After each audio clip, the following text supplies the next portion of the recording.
Il est où ce fameux moi qui pourrait faire quelque chose, qui serait responsable de ce qui se passe? Il est fait de quoi? Regardez, est-ce que vous en trouvez un? On a déjà vu que les pensées apparaissent d'elles-mêmes, sans personne pour les penser. Regardez le reste. Est-ce que vous voyez un moi? Est-ce que vous avez déjà vu un moi un jour, quoi? Moi, jamais. C'est comme le Père Noël. On l'a jamais vu, pour cause. On devrait plutôt parler du Père Fouettard, pour ceux qui connaissent. Mais vous voyez ce que je veux dire? Et ensuite, on a vu que les pensées apparaissent. Est-ce que vous faites des choix? Est-ce que vous avez déjà choisi quelque chose dans votre vie? Regardez de près. Ou est-ce que les choix se sont faits d'eux-mêmes à un moment donné, compte tenu des circonstances, des conditionnements, des préférences qui sont en vous, liées à votre personnalité, sur lesquelles vous n'avez aucun pouvoir? Quel choix avez-vous déjà fait? Explorons ça. Ou croyez-vous avoir déjà fait?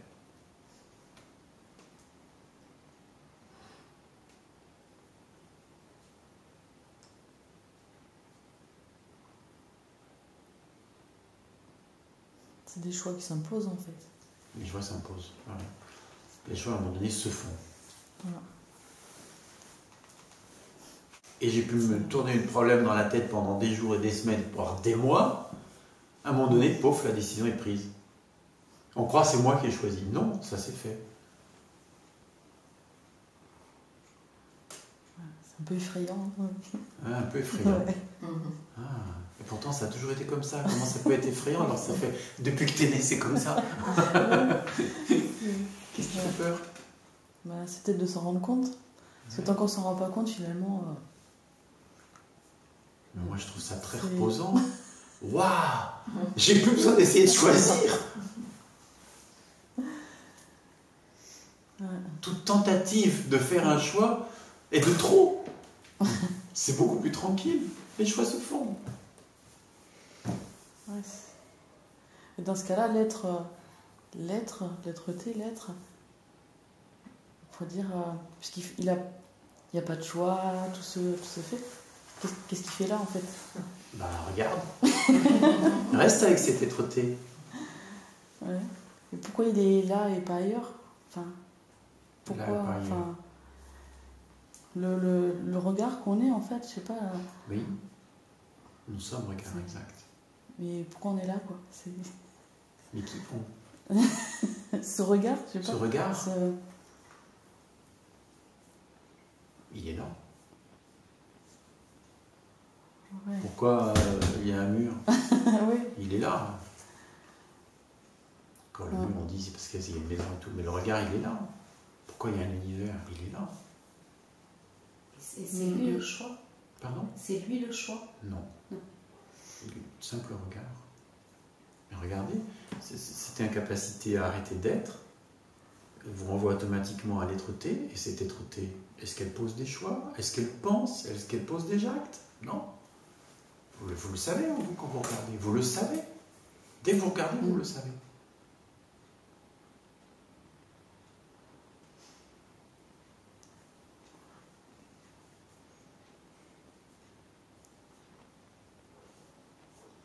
C'est une énigme en fait. On peut pas aller plus. On peut aller un peu plus loin. Ouais. L'être-té est connu. Ouais. Qu'est-ce qu'il la connaît? Il vaut mieux continuer à me regarder. Ouais. Qu'est-ce qui connaît l'être-té? Qu'est-ce qui connaît tout ce qui peut être connu?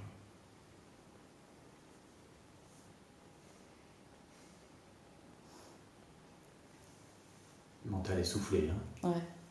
Complètement. Complètement soufflé. Donc c'est pas la peine de chercher avec la tête.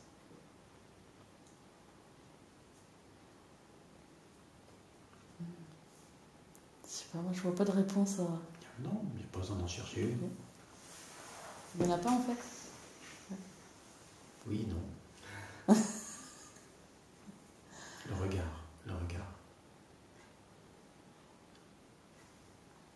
Essayez d'arrêter d'être, il y a être-té. L'être-té, elle est là, elle est regard. Ouais. Je suis un regard. Je sais que je suis regard. Qu'est-ce qui sait que je suis regard? C'est comme une conscience, non? On peut appeler ça comme on veut. Ouais, il y a quelque chose qui perçoit. Il y a quelque chose Mais... qui est indéfinissable. D'accord.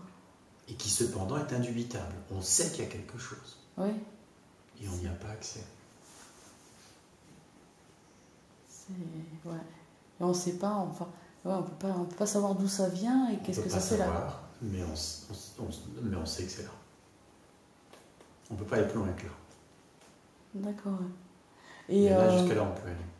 Et chacun de nous peut percevoir ça, et ce quelque chose, on en a chacun un, ou c'est le même? Regarde, Marie-Pierre, regarde.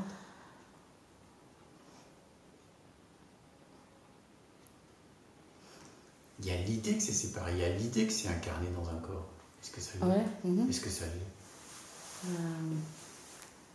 Celui-là qui connaît l'espace, le temps, l'univers tout entier, tout ce qui peut être connu, est-il lié à un corps? Ouais, je vais dire, j'aurais tendance à percevoir que c'est la même chose, mais c'est difficile à l'accepter après. Que c'est la même chose? Qu'en fait, on pourrait dire que ça vient de la même source, en fait. Oui. C'est là où on trouve l'unité, en fait. Oui, on peut le dire comme ça. Ouais. C'est l'unité, c'est ce qui est. Il n'y a pas deux. Il n'y a pas deux. D'accord.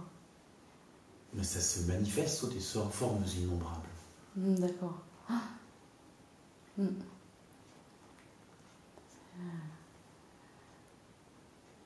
Ouais. Mais il y a un décalage, je trouve, entre ce qu'on perçoit et après ce qu'on vit. Il y a un décalage entre ce qui est et les croyances. Ouais, je suis ce corps, je suis cet organisme, je suis mon histoire. Ouais. Et bien oui, on est happé par l'existence, l'existentiel, cet organisme. Mais en réalité... Ouais. Et si on n'est pas happé, si on arrive à sortir de cette réfraction... Oui. Voilà. T'as compris maintenant. Là, tu comprends. Ça arrive. Ça arrive. En fait, c'est les pensées qui empêchent cette perception, en fait. Des pensées crues. Ouais. D'accord. Il faut qu'elles soient crues. Si elles ne sont pas crues, elles font que passer comme tout le reste. C'est-à-dire, là maintenant, tu ne perds pas la conscience de l'organisme Marie-Pierre. Et cependant, tu es complètement consciente que tu n'es pas du tout limité à ça. Et que ce que tu es, c'est ce qui est en amont de tout ce qui peut être connu. Là où le mental n'a pas accès, là où il est soufflé complètement. D'accord. Et l'organisme est encore là. Mais l'organisme est vu comme apparaissant au sein de ce qui est. Ouais, il est la même chose en fait que ce qui est. Il est la même chose que ce qui est, exact. Il n'en est pas séparé. D'accord. Il apparaît au sein de ce qui est en tant que ce qui est. Il est ce qui est et il apparaît au sein de ce qui est. Alors que ce qui est avant tout ce qui peut être connu, n'apparaît pas. Ouais. Ah, toi, tu le sais. Comment tu le sais? C'est évident. Ouais. Tu vois, quand tu le sens, quand tu l'es avec, c'est une évidence. C'est indubitable, c'est certain, c'est sans aucun doute. Ouais. C'est vrai que là, on ne se pose pas de questions. Il n'y a pas de question, ouais. Il n'y a pas de pensée. C'est pas des pensées, c'est une connaissance pure. Ok. Wow. Voilà. Et ce que affirme la perspective non duelle, c'est une perspective. Toi, tu changes de perspective. Au lieu d'être collé à l'organisme corps mental, tout à fait. L'organisme n'est pas séparé de ce que je suis et vit en ce que je suis. C'est un changement de perspective. Ouais, tout à fait. Et ce que dit cette perspective, c'est que je suis cela. Ce qui ne peut pas être nommé, ce qui ne peut pas être reconnu, ce qui est là avant tout, avant. Tout ce qui peut être avant, c'est un mot, avant tous les mots. Ouais. L'origine, quoi. Enfin... Avant l'origine. Oui. C'est vrai, les mots vont tous tromper. Ouais.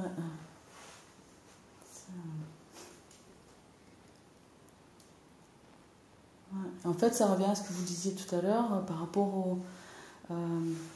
pourquoi ça revient, pourquoi les pensées reviennent. En fait, c'est dû au conditionnement de l'éducation qu'on a reçue, en fait. Ça revient. Et si on prend conscience de ce conditionnement, ça le... Il s'effondre. Ouais, voilà, s'il est vu pour ce qu'il est, il s'effondre. Moi, je dis, j'emploie beaucoup le voir, mais d'autres emploient le mot écouter. Thierry, il parle beaucoup de être avec. Peu importe, on peut changer le mot, peu importe, constater. Ouais. Dès que c'est vu pour ce que c'est, un simple conditionnement qui n'a ni queue ni tête, qui est une empreinte, ben, ça se défait, ça s'effondre. Et quand tu es en contact avec, quand tu es avec ce qui est, que deviennent l'idée d'un moi, la culpabilité, la responsabilité, ce que je dois faire, ce que je ne dois pas faire. Tout ça s'effondre. Hein, tout ça s'effondre. Ça tient plus, c'est illusion. Ça ne tient plus, voilà. C'est vu comme illusoire. Voilà. C'est vu comme illusoire. Ça ne tient plus.